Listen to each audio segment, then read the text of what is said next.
করলে সব সমস্যার সমাধান হয়ে যাবে? কখনো হয়েছে আজ পর্যন্ত? বিয়ে করলে কখনো কোনো প্রবলেম পুরোপুরি নির্মূল হয়ে গেছে এরকম হয়েছে? বিয়ে মানে একটা রেসপন্সিবিলিটি, বিয়ে মানে দায়িত্ব নেওয়া, বিয়ে মানে দায়িত্ব নেওয়া। তাহলে সেই দায়িত্ব নিলেই, অন্য কারোর দায়িত্ব নিলেই সে এসে যে তাদের মতোই চলতে পারবে এর কোনো অ্যাসুরেন্স নেই। তার মানে বিয়ে করলেই যে সমস্যার সমাধান হবে এরকম কোনো কথাই নেই। তাই এই জায়গাতে খোকা যে বলছে না যে বিয়ে করলেই কি সমস্যার সমাধান হবে, না। কেন বলছে? কারণ খোকাকে অনেকে বলেছে নতুন করে আবার জীবন সঙ্গিনী খুঁজতে এবং নতুন করে বিয়ে করে নতুন করে জীবন চালাতে। আর সেই পরিপ্রেক্ষিতেই খোকা এই কথাটা বলেছে যে বিয়েই কি সমস্ত কিছু সলিউশন, এখন আমার মা করে নিচ্ছে, আর তারপরে যখন মা করতে পারবে না তখন আমি করে নেব, আর তারপরেও যখন পারবে না তখন সেই চিন্তা ভাবনা করা যাবে। তার মানে ওদের বক্তব্য যে না, নতুন করে সংসার ধর্ম আমি আর করব না, মানে আমাদের খোকার কথা। হ্যাঁ, এবার বউ কিন্তু শুধু বাড়ির লাইবিলিটিস মেনটেন করে তা কিন্তু না, বউ কিন্তু হাজব্যান্ডের টেক কেয়ার করে, বাচ্চা সামলায়, বাড়ির অন্যদের টেক কেয়ার করে, প্লাস বাড়ির অন্য আনুষঙ্গিক অনেক রকম কাজকর্ম করে। কিন্তু এখনকার দিনে বিয়ে করাটাও যে খুব সেফ ব্যাপার এরকম নয়, কারণ কোন মেয়ে আসবে, কিভাবে আসবে, সে কতটা সেটা করতে পারবে। তারপরে সবথেকে বড় কথা হচ্ছে খোকার মায়ের সঙ্গে তার অ্যাডজাস্ট মেন্টালিটি হবে কি না। খোকার মা ভাবছে আমি যেরকম পরিশ্রমী সেরকমই মেয়ে চাই, কিন্তু সেরকম তো এখন খুঁজতে হবে দূরবীন নিয়ে, তাই না? তো এসব অনেক ব্যাপার আছে, তো সেই জায়গা থেকে একদম ঠিক কথা বলেছে। কিন্তু এখন কথা হচ্ছে খোকার অনেক ভিডিও জমে গেছে, আর সেই ভিডিও জমে গেছে বলে দুটো চ্যানেলে ভিডিও দিচ্ছে, খুব ভালো কথা। কিন্তু দুটো চ্যানেলেই যেটা মেন ফান্ডা ছিল সেটা হচ্ছে যে আমাদের খোকা কিন্তু খাওয়া দাওয়ার পর বাসনগুলো মাজছে, কলপাড়ে বসে বাসন মাজছে, যদিও ওদের সিঙ্ক আছে, তাই না?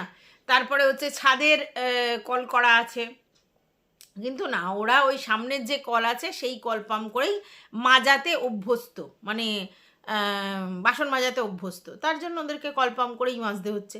এবার কথা হচ্ছে দেখো, তোমার যদি জলের ট্যাঙ্ক থাকে, তোমার যদি সমস্ত রকম ব্যবস্থা থাকে জলের ট্যাপের, উপরে ছাদে, নিচের রান্নাঘরের সিঙ্কে বা হ্যানা ত্যানা জায়গায়, সব জায়গায় যদি সমস্ত ব্যবস্থা থাকে, তারপরেও তুমি যদি সেই সমস্ত জল দিয়ে কাজ না করে সামনের টিউবওয়েল থেকে কাজ করো, পরিশ্রম করো, তাহলে তুমি জোর করে পরিশ্রম করো, তাই না? এবার তোমরা বলতে পারো যে অনেক জল খরচা হতে পারে, মোটর কারেন্টের বিল অনেক আসতে পারে, অনেক বিল আসতে পারে, তারপরে হচ্ছে তোমার অত জল খরচা করে তো লাভ নেই, পয়সা খরচা বেকার বেকার বেকার। তো এরকম আমার বোনের একটা বিয়ের সম্বন্ধ দেখা হয়েছিল, জানো তো। তো বজবজের কোনো একটা জায়গায় ছেলেটি খুব ভালো চাকরি করে কর্পোরেশনে। তো প্রথম ওর সঙ্গে বিয়ে ঠিক হয়েছিল। তো ছেলেটির বিশাল বাড়ি, বিশাল অট্টালিকার মতো বাড়ি, অনেক, মানে ভাই আর কি, সব ভাইরা একসাথেই থাকে, বড় সব হলঘর, বিশাল বিশাল বাথরুম, উপরে দুটো বাথরুম, নিচে দুটো বাথরুম, মানে বিশাল আয়োজন। কিন্তু বাইরে একটা বাথরুম, এবং ওই যে ঘরের মধ্যে যে বাথরুমগুলো তারা সেটা ইউজ করে না, ওরা ওগুলো করে রেখেছে, যেহেতু এখন সবাই ওই একসাথে টয়লেট আর কি রাখে, মানে ঘরের মধ্যে, তাই জন্য ওরা করে রেখেছে। কিন্তু ওরা বাইরের বাথরুমই ব্যবহার করে, বাইরের কলতলাই ব্যবহার করে, ঘরের ওই করে না। খুব রেয়ার কোনো দরকার পড়লো সিঙ্কে একটু হাত ধুলো, একটু বেশি হাত ধুলো, এর বাইরে করে না। কিন্তু রয়েছে সবই বজবজে মতো এলাকায় আর কি। তো সেটা কিন্তু গ্রাম সাইড নয়, মোটামুটি অবস্থা ঠিকঠাকই, হ্যাঁ। এবং ছেলেটি ওই অবস্থাপন্ন সমস্ত কিছু আছে, কিন্তু মানসিকতাটা ওই জায়গায়। তো এদেরও তাই, এদের কিন্তু দেখো উপরে বাথরুম, নিচে বাথরুম, সমস্ত জায়গায় সুন্দর সুন্দর বাথরুম, তারপরেও ওরা কলতলাতেই সমস্ত করে না, মানে স্নানটা হয়তো বাথরুমে করে, বাদ বাকি সব কিছু কলতলাতেই করে। কেন না, জল খরচা হবে, ইলেকট্রিক বেশি পুড়বে, তার জন্য। তাহলে কি বলবো, একজন দেখি ওখানে কমেন্ট লিখেছে যে ভাই তুমি একটা ডিশ ওয়াশার কিনে নাও।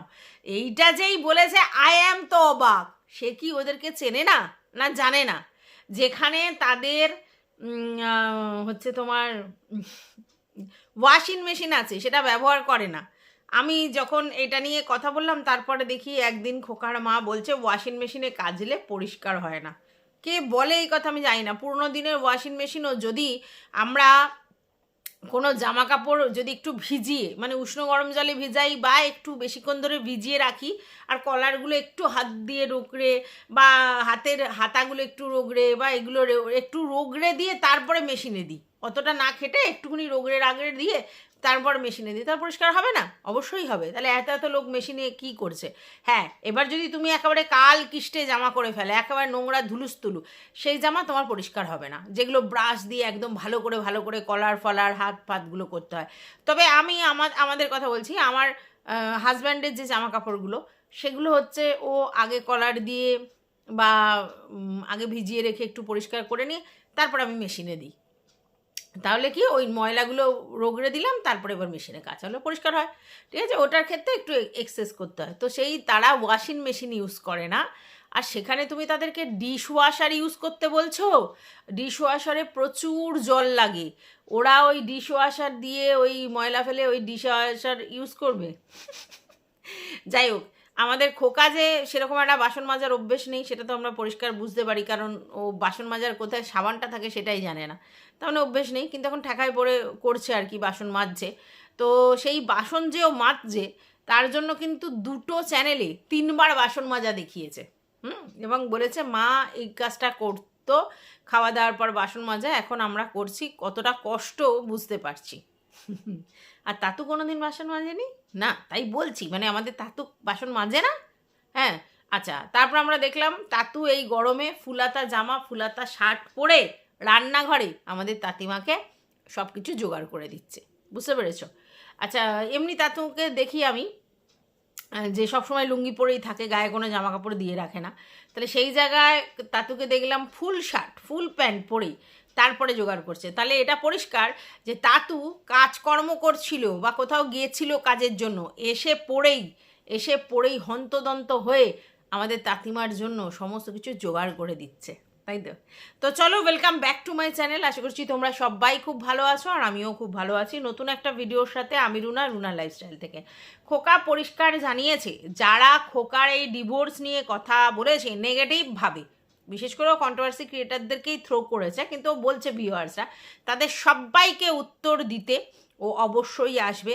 হ্যাঁ, যারা পজিটিভ কমেন্ট করেছে তাদেরও উত্তর দিতে আসবে, তারপরে এই কমেন্টের উত্তরও দিতে আসবে এবং তার জন্য লাইভ করবে। অনেক দিন লাইভ হচ্ছে না, তাই একটা লাইভ করে সব কিছু অনেক কিছু খোলসা করার আছে, অনেক দিন লাইভ করা হয়নি। আর বারবার একটা কথা বলছে, আমার জন্মদিনের যে ভিডিওটা করেছিলাম সেখানে সবাই আমাকে অনেক শুভেচ্ছা বার্তা দিয়েছে, অনেক ভালো বলেছে।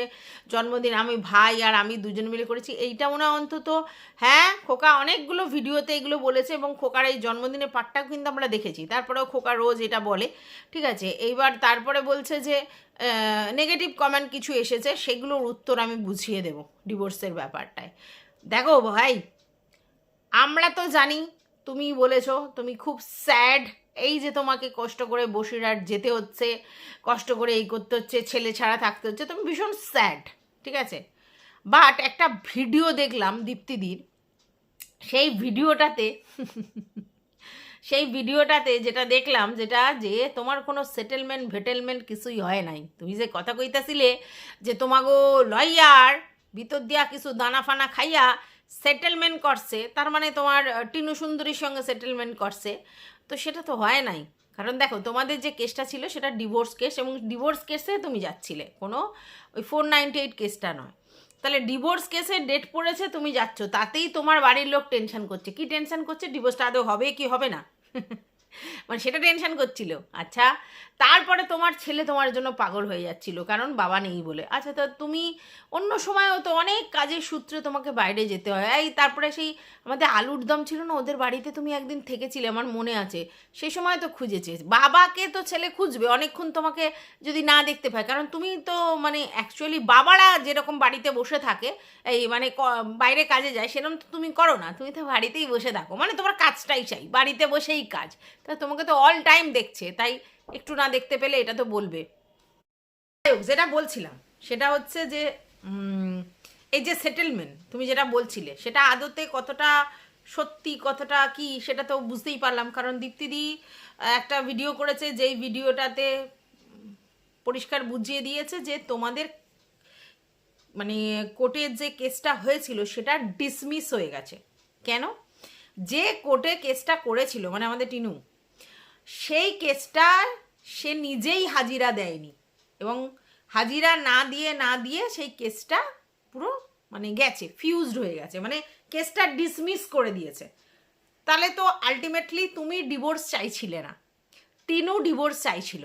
এবার টিনু ডিভোর্স কেস করেও তারপরেও ডিভোর্সের জন্য হাজির হয়নি। ঠিক আছে, কেন হাজির হয়নি সেটা আমরা বুঝতে পারছি, কারণ টিনুকে তুমি অলরেডি শর্ত দিয়েছো যে ডিভোর্স দেব, ঠিক আছে, আর গয়না ফেরত নেব, এরকম একটা শর্ত দিয়েছো। তো টিনু জানে যে আমি যদি গয়না ফেরত না দিতে পারি, কারণ আমার কাছে নেই, তাহলে আমি আর ডিভোর্সের ব্যাপারটা পাবো না, তাহলে গিয়ে কোনো লাভ নেই। ঠিক আছে, কারণ তুমি তো ডিভোর্স দেবে না।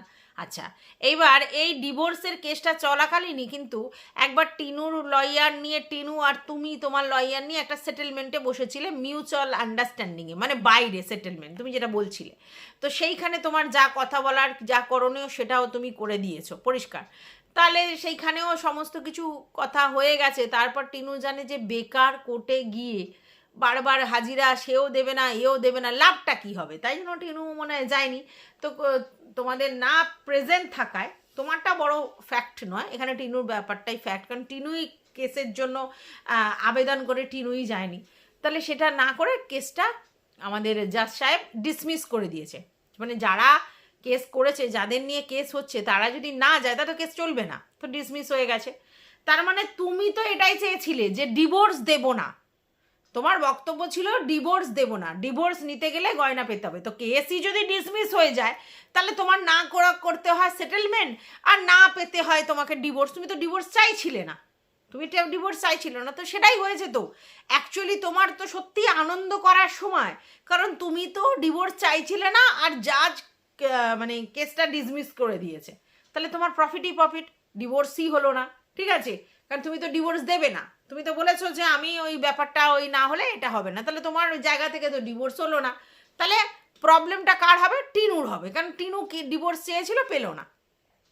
তো তাহলে এই জায়গায় তোমার মানে মন খারাপ, টেনশান, এগুলো কেন হচ্ছিল আমি বুঝে পেলাম না। তোমার মতো করেই তো সব কিছু সলভ হয়ে গেছে, তুমি তো সবই পেয়ে গেছো। তুমি ডিভোর্স দিতে চাইছো না, তুমি তাকে নাকে দড়ি দিয়ে ঘোরানোর চেষ্টা করছো, মানে চাইছো মনে মেন্টালি, তো সেটাই তো হচ্ছে। ডিভোর্স না হলে তো সেটাই হবে। তাহলে তোমার ডিভোর্স না পেলে তুমি তো সোনায় সোহাগা, তুমি তো ডিভোর্স চাও না। আর বিয়ে যে করতে হবে এরকম কোনো ব্যাপারও নেই, কারণ তুমি যে বিয়েও করতে চাও না সেটাও বুঝি। দেখো আজকালকার দিনে স্মার্ট গাইজরা, সে ছেলে হোক মেয়ে হোক, তারা জানে যে বিয়ে করার কোনো প্রয়োজন নেই, কারণ বিয়ে করা ছাড়াও অনেক কিছু এন্টারটেনমেন্ট হয়। ঠিক আছে, তার জন্য দেখবে আজকালকার যারা জেনারেশন, তারা বিয়ে নামক ব্যাপারটাতেই না ক্রস করে দিচ্ছে, বলছে যে ফ্রি রাও, আজাদ রাও, মানে আমি আমার মতো ইনকাম করব, তুমি তোমার মতো ইনকাম করবে, তোমার আর আমার দুজনের ইনকাম যদি মনে হয় তারপরেও আমরা একত্রিত থাকবো আমাদের সুবিধার্থে, তাহলে আমরা লিভ ইন করবো। আর যদি মনে করি থাকবো না, তাহলে থাকবো না, আমি আমার মতো থাকবো, কোথাও গিয়ে কোনো এন্টারটেন দরকার হলে করে আসবো, কে কি বলার, হু কেয়ার্স, পয়সা থাকলে সব হবে। তো এখন এই বিয়ের ব্যাপারটাই না চলে গেছে। ওই আগে কি ছিল, মেয়েদের বাড়ি থেকে বিয়েটা দেওয়া হতো কেন, বাবা আমি একটা বিয়ে মানে পাত্রস্থ করতে পারলাম, তার মানে আমার সারা জীবন আমার মেয়ের ভরণ পোষণের দায়িত্ব অন্য লোক নেবে, আমি মেয়েকে কারোর কাঁধে চাপিয়ে দিলাম, ব্যাস এইবার সে খেটে খুঁটে আমার মেয়ের জন্য আনবে, আর মেয়ে তার সংসারের যাবতীয় কাজকর্ম করবে, যার জন্য এক পয়সারও স্যালারি পাবে না। উল্টে বলবে তুমি সারাদিন করো কি, তুমি সারাদিন করো কি, যদিও সেই সংসারটার বাঁধনটা সে ধরে রেখেছে, এক একটা ইঞ্চি ইঞ্চি তার জন্য ধরে রয়েছে, তবে এই কথা বলতো, মানে আগেকার দিনের কথা বলছি। তো এখন দেখছে মেয়ের বাবার মায়েরা যে ভাই আমি আমার মেয়েকে লেখাপড়া শিক্ষিত করছি, এত পয়সা খরচা করে বিয়ের ব্যবস্থা করছি, মানে এত এডুকেশন দিচ্ছে, আবার বিয়ের ব্যবস্থা করছি, তারপরে দেখা যাচ্ছে সে স্যাক্রিফাইস করে চাকরি বাকরি না করে সংসারে যাচ্ছে, সংসারে কাজকর্ম করছে, তারপরে তাকে শুনতে হচ্ছে যে তুমি করো কি সারাদিন। তাহলে দরকার নেই, তার থেকে মেয়েদেরকে এলিজিবল করি, মেয়েদের মানে পড়াশোনা শিখিয়ে না, চাকরি করিয়ে বা কোনো কাজ করিয়ে এলিজিবল করি, সে তারপরে তার মতো ইচ্ছে হলে বিয়ে করবে, না ইচ্ছে হলে না বিয়ে করবে। এখানে মা বাবাও, মেয়ের মা বাবারা, যেটা আগে আগে পাত্রস্থ করতে হবে এরকম একটা ব্যাপার ছিল, সেই জায়গায় অনেক লিবারাল হয়ে গেছে। বাবা যখন ইচ্ছা সে বিয়ে করবে, আমি এডুকেশন দিই, সেই ইনকাম করুক। নিজে যদি ইনকাম করতে পারে তাহলে তার মান সম্মান প্রেস্টিজ সব কিছু আপে থাকবে।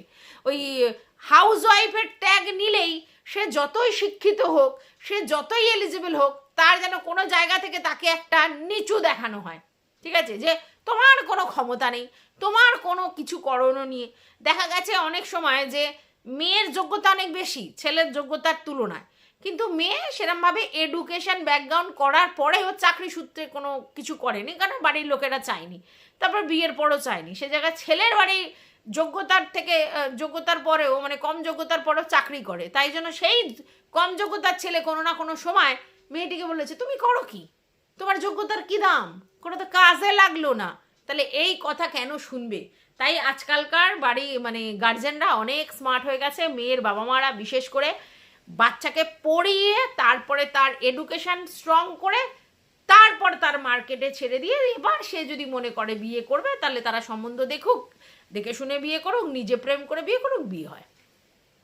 তো তুমি বুঝে গেছো যে বিয়ে কিন্তু কোনো সলিউশন নয়। আগেকার দিনে হতো, বিয়ে করলে হতো। আর তুমি এটাও জানো যে ওই লেভেলের পরিশ্রম, মানে বাড়িতে ধরো সিঙ্ক আছে, বেসিন আছে, তবু গিয়ে কল পাম্প করে কাজ করা, তারপরে বাড়িতে ধরো সমস্ত রকম ফেসিলিটিস আছে, সেগুলো ব্যবহার না করে এদিক ওদিক ব্যবহার করা।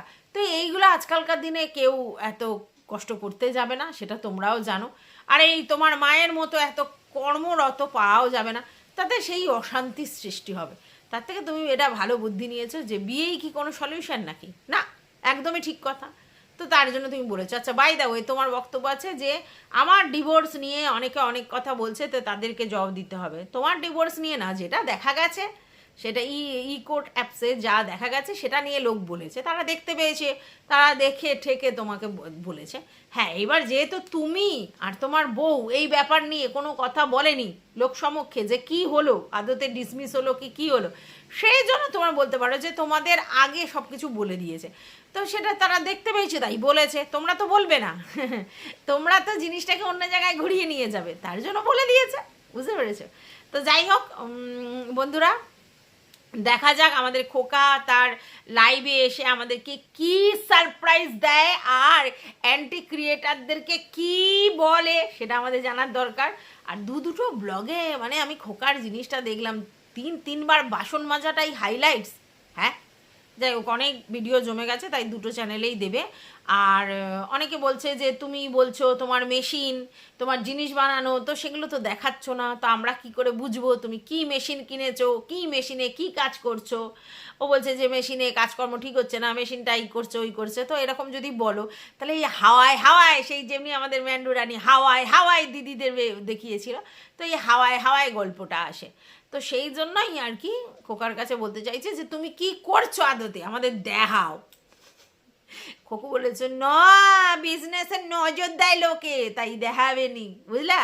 তো যাই হোক, এই ভিডিওটা এই পর্যন্ত, টাটা।